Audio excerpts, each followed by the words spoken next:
Fala pessoal, eu sou Mauro, economista do Porquê. Começa agora mais um episódio do Economista em Tudo.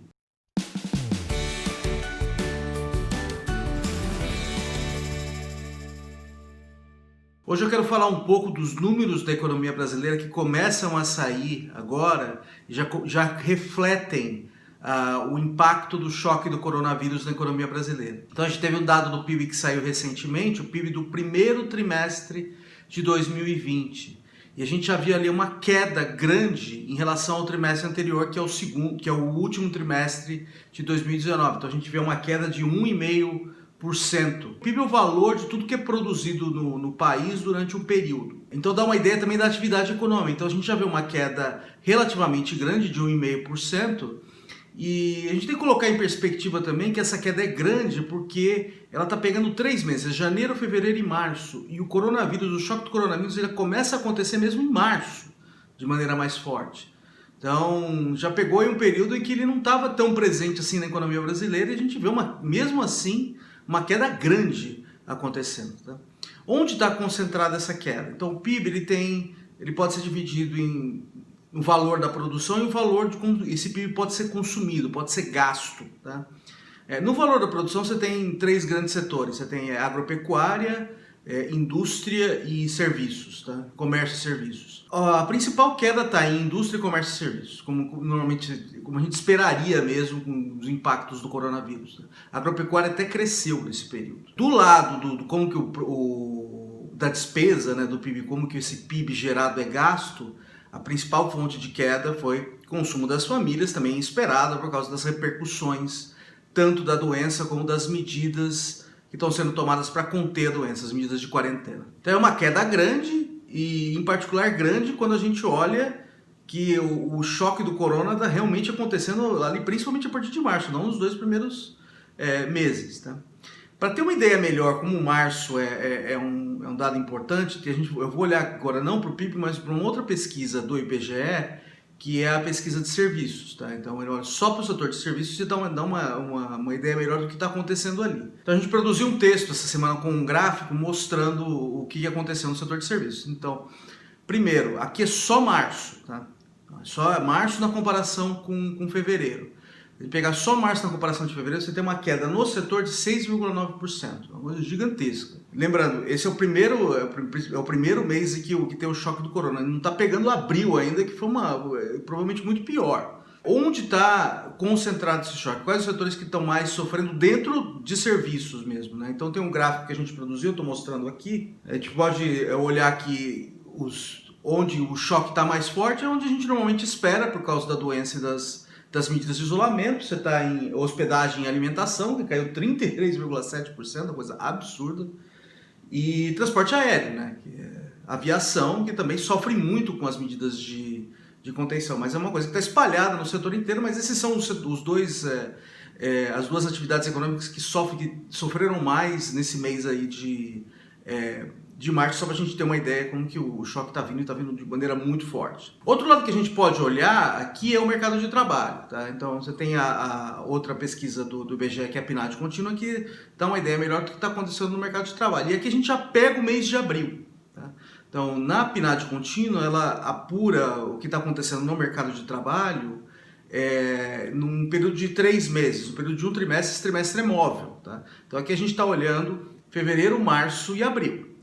Então, normalmente o que a gente olha? A gente olha para a taxa de desemprego. Tá? E a hora que a gente olha para a taxa de desemprego, parece que não é tão grave assim o que está acontecendo, mas a gente já vai destrinchar, a gente já vai ver onde que está aparecendo o efeito da crise. Tá? Então, se a gente olhar a taxa de desemprego, que também é chamada de taxa de desocupação, se a gente olha nesse período agora de fevereiro, março, abril de 2020, ela está em 12,6%. Tá? Em relação ao mesmo período do ano anterior, lá estava 12,5%.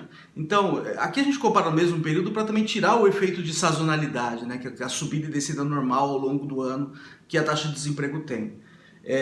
Então, comparando período com período, 12,6 contra 12,5 é 0,1 ponto percentual. Então, parece que não foi tão grave assim. A gente já tinha comentado aqui antes que a taxa de desemprego é uma medida relevante para a gente avaliar como mercado de trabalho, mas às vezes ela esconde muita coisa. Tá? Então, nesse caso aqui, parece que o efeito não foi tão grande e tal, mas na verdade está escondendo, porque na taxa de desemprego só entram pessoas que estão na chamada força de trabalho, que é quem está ou trabalhando ou procurando emprego. Quem não está fazendo nenhuma dessas duas coisas sai da força de trabalho, então sai do cálculo da taxa de desemprego. Então o que é a taxa de desemprego? É o número de desempregados. Tá? O que é um desempregado? É uma pessoa que não está trabalhando e está procurando emprego, dividido pelo número de empregados mais desempregados, que é a força de trabalho. Tá? Isso te dá a taxa de desemprego.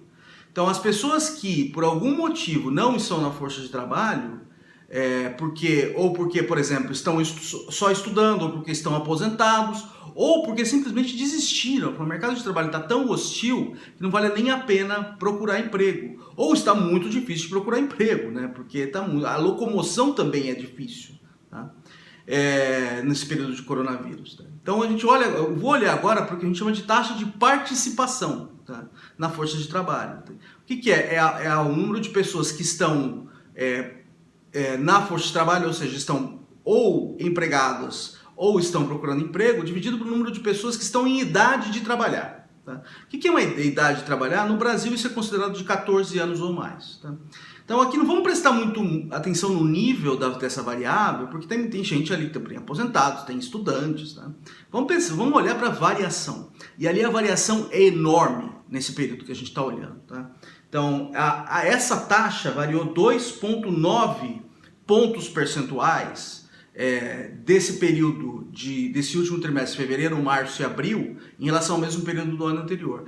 Essa é uma mudança enorme. Eu já vou mostrar para vocês aqui um gráfico e dá para ver o tamanho desse efeito. Tá?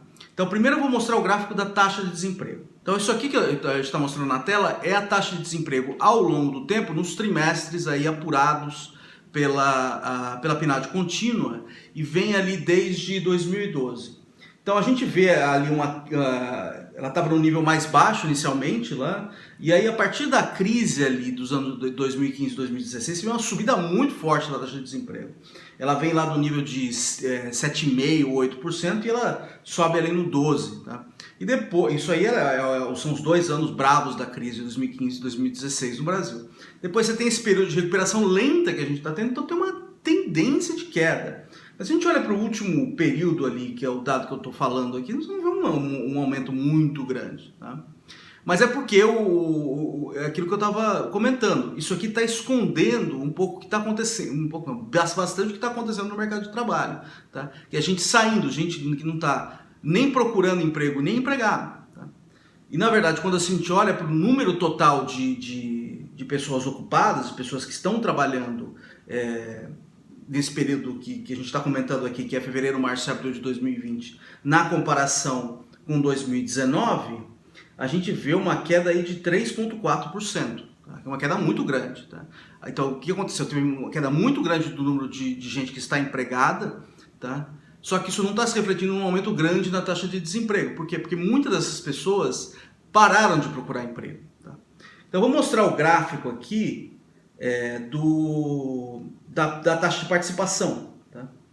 Que a taxa de participação é a fração de pessoas que estão na força de trabalho trabalhando ou procurando emprego, como proporção do número de pessoas que estariam aptas a trabalhar, que são pessoas com 14 anos ou mais. E a gente vê, aí dá para ver uma queda bem grande ali, bem forte. Então, como eu disse, tá na casa de 2,7 pontos percentuais, essa queda, e essa é uma variável que não muda muito de um período para o outro. E a gente vê uma queda muito grande aqui. Eu acho que isso realmente faz um certo sentido, né? Porque, primeiro, hoje deve estar muito difícil procurar emprego. Tá? Não só porque os empregos estão escasseando, mas porque você tem muita dificuldade de locomoção hoje. Tá? Além disso, você tem muita gente que está tendo que fazer muito trabalho em casa. A gente já comentou isso em semanas atrás, que a gente chama de produção doméstica, né? Que normalmente você tem um monte de serviços que você ou adquiria via mercado, então, por exemplo, corte de cabelo, comida, fazer alimentação fora de casa, cuidar de crianças, ou adquiria pelo mercado ou era provido pelo Estado, né? Tomar conta e fazer a educação das crianças. E agora as pessoas estão tendo que gastar muito tempo com isso em casa, por causa das restrições impostas pelas quarentenas, que são resultado do coronavírus. Então isso aí também dificulta também a participação das pessoas no mercado de trabalho. Outras coisas interessantes que a gente pode ver nesses dados do mercado de trabalho da PNAD contínua é o seguinte: onde está a maior parte do efeito? Tá? Quais tipos de categorias estão mais sofrendo com essa variação adversa no mercado de trabalho? Então, se a gente olha para os dados, a gente vê quedas no número de pessoas empregadas, aí no caso ocupadas, aí no caso principalmente no setor informal, tá? Que são empregados do setor privado que não tem carteira assinada, tá? E empregadores que não têm CNPJ, tá? Que é basicamente setor informal. E a gente está vendo quedas muito grandes ali, e em trabalhadores domésticos também. Outra coisa interessante quando a gente olha para o dado, se a gente olha para a média salarial das pessoas que estão ocupadas, você vê um aumento acontecendo. Tá? Assim, mas o que está acontecendo? O mercado de trabalho não está bom, por que está tendo um aumento no rendimento médio das pessoas que estão empregadas? Tá? Porque está tendo um problema de seleção ali. Tá? O que está acontecendo? Quem está perdendo emprego, quem está saindo, ou que está se tornando desempregado, ou que está tendo que sair da força de trabalho, são as pessoas de salário mais baixo. Tá? Então isso está fazendo com que a média dos salários das pessoas ocupadas suba, porque principalmente a parte de baixo está saindo do mercado de trabalho ou está perdendo emprego. Então você vai ter repercussões muito fortes aqui, provavelmente, em termos de desigualdade, tá? No mercado de trabalho. Então é uma coisa para a gente olhar aí para frente e ver o que acontece. É isso aí, pessoal. Muito obrigado por ter assistido o vídeo. Dá uma olhada também no nosso canal www.porque.com.br, tem bastante conteúdo lá. A gente também está nas redes sociais, a gente está aqui no YouTube, no Facebook, no Instagram e no Twitter. E a gente volta a conversar mais na semana que vem. Um abraço!